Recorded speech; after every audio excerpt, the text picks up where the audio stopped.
Dolphins host Kyle Krabs. It's going to be the Friday episode of the show. It's Thursday night, just in front of Thursday Night Football, which means it is time for Power to the Pod. It's your show, your questions, your topics, your hot takes, you name it. Obviously, Dolphins in the headlines throughout the course of this week. So we're going to dig in here on this Friday episode of Locked On Dolphins.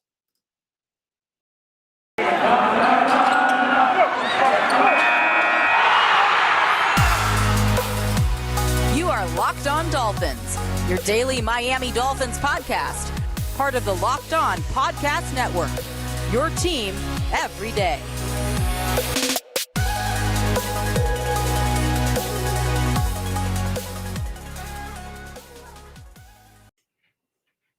What's up, Dolphins fans? This is Kyle Krabs here on Locked On Dolphins Thursday night live stream on the YouTube channel. If you guys are tuning in, I see Shane, first time actually having time for a live stream. Great to see you. Great to see everybody who's here on the YouTube channel. Make sure you like this video, hit subscribe to the channel, have your push notifications on so you know when we go live. And if you're listening on Friday to the podcast feed, no shame in that either. We appreciate everybody who's tuning in here as we continue to work our way through a fascinating, challenging, unexpected 2021 Miami Dolphins season. I don't think anybody expected us to be in the seats that we are in now, but that's why I'm so thankful to have the chance to talk to each and every one of you. So if you guys are in the comments on the live stream, please make sure you drop your questions, your hot takes, your topics of discussion that you want to talk about. Today's episode is brought to you by McDonald's. Proudly serving communities since 1965, McDonald's has always been more than just a place to get tasty, affordable food. It is the unofficial community center of communities everywhere. A big thank you to our friends at McDonald's for always being there. I'm loving it. So I have a bunch of iTunes reviews of the show that are dialed up. If you guys want to start dropping some questions in now, like I see this one from Wade, I'm going to tackle this one early. I'm going to tackle live stream questions first today. And that thought process is I always get buried in the chat when I do the live questions first. So I want to make sure I get a couple of them right off the jump. So Wade's question: is Coach Flo possibly not a good coach for young players? No reason to not play some of the young guys to see how they develop. This is an interesting question. And I go back to 2019 and 2020. And the Dolphins had a lot of success with guys who had nothing to lose and everything to gain, right? You think about some of the UDFAs that came in, some of the career marginal players, couldn't hold a starting job, couldn't hold a roster spot. And those guys had a lot of success. It seems like, and first of all, Matt Canada did a great job. It was either last night or this morning outlining like the Dolphins assistant staff through 3 years. And if you look through like every position group, there's like two guys that have held their job for all 3 years under Coach Flores. That lack of continuity is problematic because the messaging gets different. The way things are coached gets different. I think I read somewhere the Dolphins with their 4 offensive line coaches under Brian Flores have had 4 different sets of terminology and 4 different ideologies and backgrounds. And that for young players, like you're constantly changing techniques. As you get young guys into the system and you ask them to do one thing and then you turn around and ask them to do something else, so the coaching point becomes different. It's a lot of swimming in information. You don't really let guys settle into spots. So I don't necessarily think that he's not a good coach for young players for his approach to coaching, but I definitely think the staff that he has assembled and the turnover in his staff has created challenges, especially in these highly talented prospects that the Dolphins got their hands on that were hand-selected to be here. And that's problematic, right? When you think about, we got all the UDFAs and street free agents in 2019, and those guys by the end of the year, bang, they latched on. But the guys you spend early draft selections on are having a hard time catching on to coaching. That from a player development standpoint is different. And I also think Coach Flores likes players that know definitively what their assignments are. And in some cases, you know, I get the impression they don't want to sacrifice a lot of what they do for the sake of inexperience to water it down and keep it more simple. And I think that's why, especially on the defensive side of the ball, you're seeing it when they play zone, there's wide open voids in the zone. When they go run fits and the opposing side goes motion or unbalanced line, they're not resetting and sliding the front to make sure their gap integrity is set. So I think that's a challenge for this team at this point in time. Smash Jackson. Stephen Ross calls you and says, I need you to save my franchise. What is the very first thing that you do? This is a tough question. I would probably be transitioning the young players that got done being talked about into getting them more playing time. I need to know definitively across the board what I have. I would probably entertain trading Xavier Howard and seeing what I can get. If I can get a 2 from a playoff contender, knowing Xavier's going to be 30 years old next year, knowing we're going to have to rework his contract, knowing the knee issues that he's had. If I'm coming up to the trade deadline, the very first thing that I'm doing is probably exploring how I can maximize my assets going into this offseason. And what I would do with those assets wouldn't necessarily be, hey, I'm going to hoard all these draft picks and pick guys. Draft assets have value for getting established players too. And obviously that's one of the headlines that we've been dealing with all week long with the rumors of Deshaun Watson and the cost that is going to be associated with that. And that is challenging. And me as a draft guy, I would love to have the picks and I would love to have the opportunity to kind of have everything at my disposal as far as building the roster that exists and continuing to add young talent with the draft selections that we have in place, but also identifying some key veterans. If I'm going to trade a 2 for an offensive tackle, or I'm going to trade a 3 for a 32-year-old veteran pass rusher or something like that, those would be kind of the avenues that I'd be interested in using some of this stockade of assets that the Dolphins have built. Doug, question. Miami, hot take. Miami won't be good until Ross realizes he doesn't have a football problem. He has a culture and organization problem. You can draft and free agency to death, but it won't work without fixing the culture. This is applicable to a lot of programs across the NFL.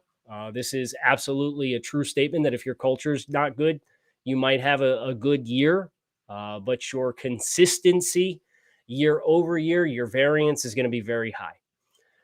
I think,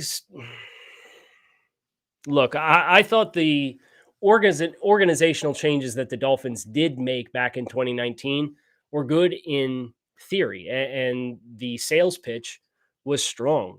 But this thing has certainly gone sideways, and I think assistant staff and consistency there is problematic. Building an offensive staff, finding the right offensive coach to hand your offense over to if you are a defensive-minded coach is challenging. And I think the biggest misstep that Chris Grier's probably had along the way is being too collaborative, not being willing to put his foot down at times, because Brian Flores does have fair pull in these conversations, and they talk about being really collaborative. And a couple of folks that I've talked to is like, look, Chris Grier's not going to go out and draft somebody that his head coach doesn't want or doesn't fit the vision of what his head coach needs to run the team the way he wants to. But if you're constantly saying yes, you're effectively having the GM make all the decisions, or the head coach make all the decisions. And I think that's probably the biggest thing for Chris Grier, that if it's materializing the way that we think it is and how we've seen this thing go sideways, I think in practice there were things and changes that were made that were positive ones. But in practice, in application over the 3-year stretch of us having those changes implemented is where we've seen the missteps. Let me see here. Tony, pulling at my heartstrings a little bit. Have you started mock drafting for the Fins in 2022 yet? Yes, of course I have. I have done a couple of different exercises that I'm interested in sharing with you guys uh, as we get closer to the off season and as we probably ideally get past the trade deadline so we can figure out what in the hell is going to go on and go down and if this thing is actually going to go through with Deshaun Watson or not. But I have iterations of the Dolphins offseason with salary cap, draft selections, potential. Like I've got a free agent board with guys in tiers, uh, players that are expiring contracts. And based on the salary cap that's available, the draft selections that are available, I use the draft network with their mock draft simulator. Obviously, I'm the director of scouting over there, so I know that thing pretty well inside and out and have a pretty good expectation of what players we're projecting to be available in what ranges. Uh, but I'm making decisions based on the salary cap and collecting the cap numbers of expiring contracts, including Mike Gesicki and Emmanuel Agua, who I have found a way to extend in every single iteration of the offseason that I've done at this point in time. And then we're picking like one tier one guy, two tier two free agents, three tier three free agents, bringing some new guys in, and then we're doing a draft. And I'm seeing what kind of different styles of roster I can build. And I've done them for Coach Flores is back and Tua is back. I've done them with Coach Flores is back and Deshaun Watson is here. I've done them with we have a new head coach and Tua is back. I've done them with a new head coach and Deshaun Watson's here. So there's a lot of different iterations. And like, I don't want to start dumping those in your guys' lap just yet until we have a little bit more clarity, particularly with the trade deadline. But it's been really interesting to see the different iterations. And I know that's a big question that a lot of Dolphins fans have with, oh my goodness, if this team actually does go through with this hypothetical, this rumor mill that's followed this team around for 9 months, what is it going to look like? How are you going to be able to build a team? And seeing what some of those rosters look like, it's really challenging. It is really challenging, but we'll cross that bridge when we get there if we need to. Brock with a question. Who would you trade for before the trade deadline? Who would you trade and why? So earlier this week, I did who I thought were my probably most likely trade candidates if I were the Dolphins. And it's Devontae Parker, Will Fuller. If they're going to start fading Eric Rowe, who's 29 years old, that might be a player you could get an interesting pick for, and then Xavier Howard. I just don't think with Miami being as young, inexperienced, and ineffective as they've been this year, like asking these two wide receivers to come back and rely on them with how much expense is associated, it's just not going to be for me. And it might be for the team and it might be for other fans, and that's fine. But I would not be hitching my wagon to either one of those guys and relying on them. So if I can get a deal for one of Devontae Parker or Will Fuller at the trade deadline, I'd probably take it if it's a reasonable pick. Like I'm not going to give them away for a 7. But if I can get a 4, I'd probably move one. I'd like to get a 2 from a playoff contender. I don't think you're going to get a 1.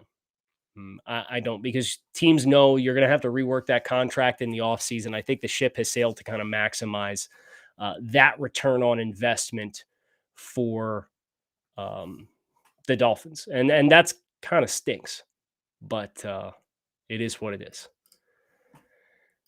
We're back and better than ever over at Bet Online, my favorite place to file some sports betting. Got some college football games on the line this evening with a new web interface and the start of basketball season. There's more props, odds, and lines than ever before. Bet Online is the number one spot for all the basketball and football action this fall. Head over to the updated desktop or mobile website and sign up today and receive a 50% welcome bonus on your first deposit using promo code LOCKEDON to receive your bonus. From basketball, football, baseball, NHL, boxing, UFC, right to your favorite Vegas casino games. Don't wait to take advantage of all the amazing offers available for the 2021 season. BetOnline is the fastest and easiest way to bet all of your favorite sports, and it is where the game starts. Ohio John with a question. Are you surprised by this Dolphins' lack of physicality? I expected this team to reflect Flores' personality. So I was under the impression that this was going to be a team that was built to pass, to set up the run based on their decision-making process in the backfield. But you went out and you got all these 315-pound, 320, 325-pound offensive linemen. And like you, at some point, and I know Coach Flores mentioned it this past week, we got to run the football better. Yeah, you're damn right you do. You went out and got a bunch of power hitters on the offensive line. So let's inspect what ways we can unleash that functional power a little bit more. And I've been surprised to see the lack of effectiveness there. There's been some bright spots and bright spurts. And I'm watching Liam Eichenberg down in the red zone against Jacksonville, and he's crushing a defensive tackle on a double team and climbing to the linebacker. But Cethan Carter gets called on a hold that really wasn't a hold, but he did get his hands outside his frame. And then Durham Smythe getting beat across his face. And I think these tight ends are kind of troublesome for the run game specifically. And I think you've seen them really try to kind of get advantageous angles with that slice or split flow backfield motion and get that inside head on the inside shoulder of the defensive end and kick him out or the end man on the line of scrimmage. And it's really, you're not really able to control the edges, and they're really squeezing and congesting you. So yes, I am surprised that they don't have more pop and more punch. I do think on the defensive front, they are pretty stout. It's defensive linemen uncovering and declaring too early into gaps. It's a little soft play on the edges when they're running at, whether it's Jalen, who's given up his chest a little bit and he's late to disengage, which I expect he'll get better at, or Andrew Van Ginkel, who I'm just not quite sure has the size to hold up in that full-time role. I think they're a little soft on the edges. And then the linebackers are just missing tackles, and that's problematic. And Elana Roberts is missing a very concerning amount of tackles for Miami to this point in the season. So yes, I think you look at the front seven, and that's where the issues for me lie on the run defense. But I have been surprised to see it kind of slog away. Let's get a couple iTunes reviews question in here. I see a couple more live questions I would like to tackle. So make sure you guys keep dropping more comments and more questions that you have and want to get into. The first iTunes review question of today comes from Big E. I don't know if it's that Big E, but it is on the review. His username is Big E. Kyle, love the show. I think the biggest difference between last year and this is the absence of an offensive coordinator, not co-coordinators, one singular position, one person in charge of the offense, the plays, the game plan. Last year, Coach Flores had Chan to run it so he could focus on the defense and their game plan. This year, he's ping-ponging between the two. Both offensive and defenses have suffered. Coach Flo is a good coach, but can't be everywhere at once. Who would you hire, assuming the two OCs are fired? It's tough because you get the impression that they did put a lot out there to try to find an upgrade or a more modern offensive coordinator. And I think that's one of the concerns that I have with Coach Flores is it's like, I felt they tried and they were unable to secure an OC this offseason. So they just kind of kept it in-house and said, we'll go the continuity route and we'll go collaborative, which is very unorthodox for the way the NFL usually works. I agree. I think Coach Flores is probably spread very thin with his attention to detail and trying to have a hand in everything because he has to. And I certainly think you're seeing the takes no talent type stuff has really fallen off. And I think that's an even bigger indicator of that. As far as who was available, man, I need to know who's interested in the job. And that's kind of the stigma that exists right now is this is a tough place to hire for because of all the staff turnover. And that's pretty concerning. And I don't know how you rehabilitate that perception if that does indeed exist. Blue Devils, 5-star review of the show. If we only get 4 or 5 wins this season and our coach and GM get fired, who do you think would be the correct fit for GM and head coach? Or double dipping here. This is a little greedy. I respect the hustle, though. Also, if Russell Wilson and Aaron Rodgers came out and said they would accept a trade to the Dolphins, would you be in favor of that trade all assuming the new GM and head coach would want their QB of choice. Yeah, I think, and that's what makes all of this projection so tough, right? Is these Deshaun Watson rumors are continuing and being persistent. And I would expect if that move happens, then you're certainly going to see them try to run it back in 2022. And the reason why I would expect that is if you were a GM prospect and you were interviewing for a job and they came out and said, "Hey, we'd love you to run the team, but we burned through 60% of our salary cap space at the trade deadline and traded all of our first and second round picks in the next 2 drafts." If you're a GM, potential first-time GM, you're going to want to hitch your wagon to that? You're going to want to walk into that situation? That's a tough hire. And for that reason, I think if the trade deadline comes and we do see this move materialize, it probably will mean that Chris Grier is back along with Brian Flores, at least for the start of 2022. And then you get into the whole lame duck situation that we saw the team go through with Joe Philbin if they start flat. And there's a lot of complications that we may see unfold. I think it is apparent if whether they make a change in the hierarchy or if they make a change or if they don't make a change, this team and the heavy power players within this organization, starting all the way up at the very tippy top, want to know that they have resolved the quarterback problem. And it's not fair to Tua Tagovailoa. It's for him to be under this level of scrutiny through 13 games, 12 starts. It's not, and there's plenty of examples of players who have needed time. But if this issue exists where we're going to have trouble loving the one we're with, then you're doing both yourself and that player a disservice to continue stringing it out, because I don't know that the heart's ever going to be in it in the degree that it's going to need to be. And that's an unfortunate situation for us to find ourselves in, but that's the place my mind goes to as we're sitting here hearing these rumors yet again this week. You got to love the one you're with, because that's the way you're really, truly going to invest in that player and put what's necessary around him to be successful. And I don't know, starting all the way at the very tippy top, if that is going to be the case with the Miami Dolphins organization. Let's get into the iTunes review here after watching a bunch of you guys drop out because we're talking about Watson. I can only assume. Let's see. Dolphin Ray with a review of the show. Hey, Ethan Hawk. Kyle, I get that. A decent amount.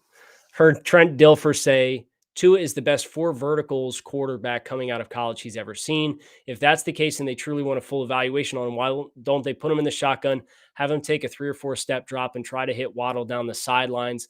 I say shotgun and 3 and 4 step drops in particular because the O-line issues, in my humble opinion.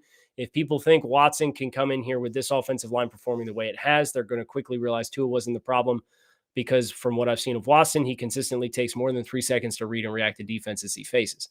You see this with a lot of high impact splash play quarterbacks. Dak Prescott can be like this at times. Patrick Mahomes is like this at times. Their style of play, Russell Wilson's very much like this. Go look at Russell Wilson's sack numbers. Not all sacks are created equal, but their mentality is more big play oriented. And sacks don't have to be a bad thing if you can make the defense pay when you look to create and extend plays. As far as Tua goes with 4 verts, I'm sure that was a part of the vision. But I really don't trust this offensive line to, like, if you're going to way spread the field and you're going to go 6-man blocking surface, right, with 10 personnel, which means you've got 1 running back in the backfield and you got 4 wide receivers on the field, and you're going to get dime, and that threat to run does not exist, and those opposing defensive linemen can really, truly tee off, especially at the tackle spots, because you're most shaky at both tackle spots. So I'm a little bit more willing to have forgiveness for Liam Eichenberg because of how they yanked him around this season. But Jesse Davis at right tackle. If opposing pass rushers are going to know the run threat's not there, we're going to tee off. Well, even in the shotgun with a 3-step drop, if it's a 3-step drop, they're probably going to play you soft cushion and they're going to squat on the routes and they're going to anticipate the ball's going to come out quickly. So they're going to trigger and attack it downhill. You need to be able to hold the ball and let them threaten and stack those throws. So I think what Miami can do, and they did this a little bit, and they've called some vertical stuff. It was more so with Jacoby Brissett. I'm looking to run a lot of the short stuff, and I'm looking to run the fade from the slot to the field, where he is going to continue to bubble to the numbers. Jalen Waddle. They did this against New England. It was the 36-yard completion that everybody was losing their minds over whether or not he underthrew it or not. But I think that recipe, if you're going to get single high safety and they're going to crowd the line of scrimmage, they say, hey, we're going to sit and squat on your short stuff. We don't think you can get vertical over top of us. Pick a spot, pick a landmark, take your quick drop it over the top, lay down into space, and put it away from the leverage if they're playing inside. And then that becomes the pressure of the receiver to make sure he gets the proper stack on the wide receiver. Why are we talking about Cam Cameron and Cleo Lemon in the comments section, guys? My heart hurts enough as it is. And now John Beck's coming up. I knew I had this for a reason. So I don't know that they're currently constructed to run four verts with a high level of consistency, but you can take Ray Lucas now. Geez Louise. You can take more shots down the field. And I would be looking to isolate matchups against a nickel corner or a safety by isolating that slot alignment and looking to target that 4.3 speed that Jalen Waddle does have. Caesar with a question. Kyle, will you create a Locked On Dolphins Discord? I like to think of myself as fairly technologically literate. I can't say I'm on Discord. So if you guys want to explain to me how that works, what the benefits are of doing that, I'm all ears to hear potentially more ways that we can have a community and continue to talk. Today's episode of Locked On Dolphins is brought to you by McDonald's, proudly serving communities since 1965. McDonald's has always been more than just a place to get tasty, affordable food. It's a place where friends and family can come to reconnect, a place where classmates can meet up for a study group, knowing they'll have dependable Wi-Fi and endless supplies of French fries and McFlurries. Win or lose, it's a place where teammates, competitors, the home team, or the away team can come to recharge. So head to your local McDonald's to refuel and connect. I'm loving it. Built Bar is a protein bar that tastes like a candy bar. These things are high in protein, high in fiber, low in calories, low in sugar. You guys know the drill if you've been listening to Locked On Dolphins. They got a bunch of different delicious flavors to choose from, 100% chocolate on all their bars, meal replacement, midnight snack, lunch, post-workout. They're keto-friendly. You name it. Whatever you want Built Bar to be, they can be it. So visit BuiltBar.com, use promo code LOCK15, and you could save 15% off your next order. That's BuiltBar.com, promo code LOCK15 to save 15% off your next order. Aside of the comment section here on YouTube completely going awry and astray, listing all the Dolphins' legendary quarterbacks like Chad Henne, who went to high school with Chad, by the way. I was a freshman his senior year in high school, so don't appreciate Chad Henne's slander. Dante Culpepper, Gus Frerotte, Jay Fiedler. Lots of memories. Not exactly good ones. Chris, here you go. How did Noah Igbo look in his start last week after watching the film? There's some situational awareness soft spots for him. It's third and long. You're playing bail technique, you're playing a deep quarter of the field, and you kind of overrun the sticks. You're like 20 yards of depth. It was like 3rd and 14 or something like that. You're to the field, and they run a little comeback right at the sticks, and the pass was dropped, so it wasn't a completion that was conceded. But I thought that was an instance where it's like, okay, the technique looks good. The transition was okay. You just got to be more mindful of where the sticks are and be aware that, they're probably not going to try to run past you on 3rd and 15. Play the sticks a little bit more, be a little bit more heady, especially in zone. Keep your eyes back there so you can key when the hands break on the ball. Because as soon as those hands break, that's when you're taught to kind of stick your foot in the ground and drive and attack the route. The 2 throws that he gave up to Marvin Jones, I mean, that's been his number one pain point going back to training camp, was finding the football. I saw a lot of reps back in training camp where he looked really good staying on the body of guys. Uh, and then it comes time to look for the ball and your head comes inside and you get lost and you lose the body and you can't play the hands. So he might be one of those guys who it might be more appropriate to teach him to turn into the body and come straight up through. So that way you can see the hands and play the hands that way and face guard instead of looking to come back to where the ball is coming from on the inside. So generally speaking, I thought he tackled well. I thought he looked athletic. He played with good energy. So I was about as encouraged by Noah Igbo getting some playing time and kind of the book on him as I possibly could be. Yeah, I thought he played fine. Let's see, Cruz. Did you ever try to play Madden against your buddies with the 1-15 Dolphins?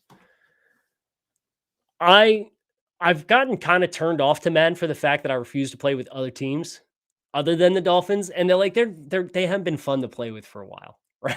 Right? Like, I think you got to go back to like 13, 14, whatever that year was, where you had B. Marsh and Reggie Bush, and like that was a fun team to play with. But that was probably the last fun team to play with. So I have played that Madden with the 1-15 Dolphins, and yeah, a lot of bad memories there as well. Negasis question here: what do you think about a trade sending Devontae Parker for Marlon Mack? I like the thought process.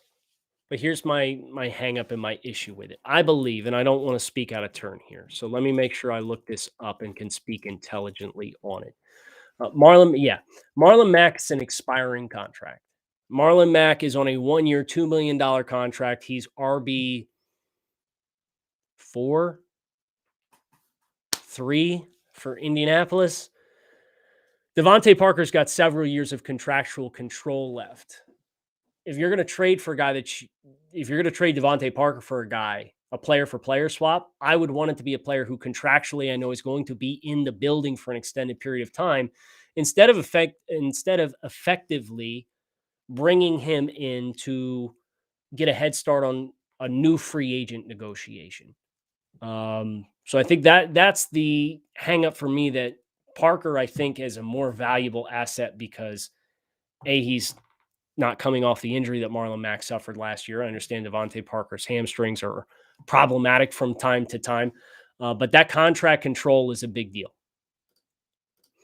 I haven't touched on this too much, but I will touch on it here to close the show down. Anyone else feeling conflicted about Deshaun Watson? Yes, I'm conflicted from obviously the moral standpoint and what is currently unknown about Deshaun Watson. I'm absolutely conflicted about that potentially being something that Miami is going to tie themselves to. Never mind the fact that they've reportedly been entertaining this for an extended period of time. I'm also conflicted from the football side of things. There's no question Deshaun Watson is a better quarterback right now at this point in time than what Tua Tagovailoa is. Deshaun Watson, from a football standpoint, is probably a top 5 quarterback in the NFL. He's 25 years old. But at the expense of building this roster, and again, this goes back to what I had talked about with some of the iterations of effectively mock off seasons, entire mock off seasons that I've done to this point in time. The potential cost for the rest of the roster is going to make threading the needle, if you make this change, very difficult, very challenging. Certainly not impossible, but it's certainly not impossible that Miami, if they were to stay the course, bring in a leadership group that you probably feel like would believe in Tua Tagovailoa and invest around him. And just to give you guys an idea, it's like if they stayed with Tua Tagovailoa, went into this offseason, and they happened to sign Ryan Jensen in free agency and sign Tyrell Crosby to potentially be your center and your right tackle, and then you draft a left guard like Ikem Ikwanu from North Carolina State, who's a 320-pound ass kicker who plays left tackle for NC State. I mean, doesn't that offensive line sound pretty good? But if you make this move, you're not going to have those resources available to you. You might have the cap to sign one mid upper tier free agent. So you're not looking at the same overhaul of the problem points that you would have the opportunity to do with the rest of the infrastructure set the way that it is. But again, I go back to, you got to love the one you're with. And I don't get the sense that there are significant power players in Miami that don't love Tua Tagovailoa. And how we got to that point based on when they just drafted him, I don't know how you change your mind and make your mind up that quickly. Obviously, the coaching staff gets a chance to work with him on a daily basis. But these guys got to be given a chance to grow. But then you also look at some of the player development that we've seen from players that were handpicked to come into and make a difference. And this year, I mean, we talked all summer long about, this 2020 rookie class. There's going to be guys that take marginal steps forward. There's going to be guys that take intermediate steps forward, and there's guys going to take big steps forward. And who is who out of that group is going to really determine the success of this team. Well, Austin Jackson regressed, didn't take a step forward at all. If Noah Igbo improved, we'd hardly know, because he only played this past weekend because your top two corners you're paying $32 million combined to this year didn't dress. So all of the players we were hoping were going to take a significant step forward, like, it's hard to know. Tua missed 3 games he missed 4 games, played 7 snaps against Buffalo. So we don't know what any of those first round guys really are at this point. Austin's changed positions. Noah can't dress. And Tua missed 3/4 of the season thus far because of injuries, because Jesse Davis got his ribs broke.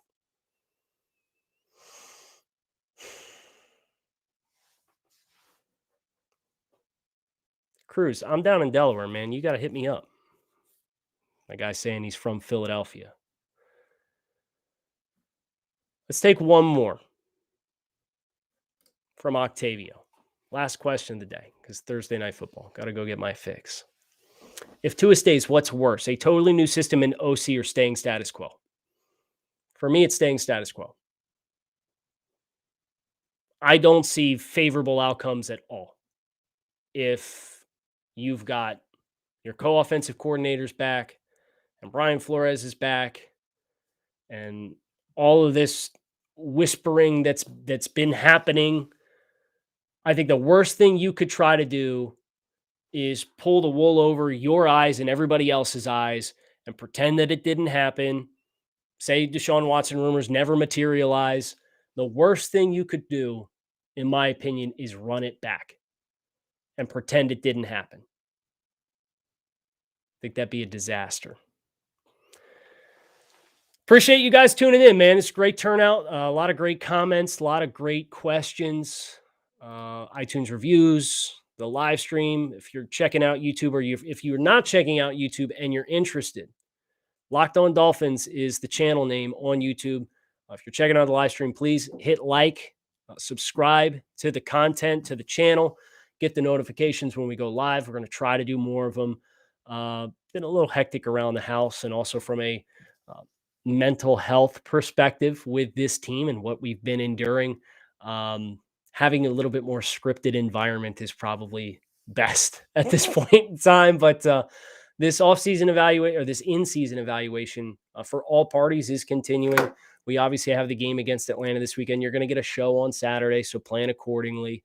Thank you, guys. Your team every day here on Locked On Dolphins. Keep it locked in on Locked On Dolphins. Make it a great one.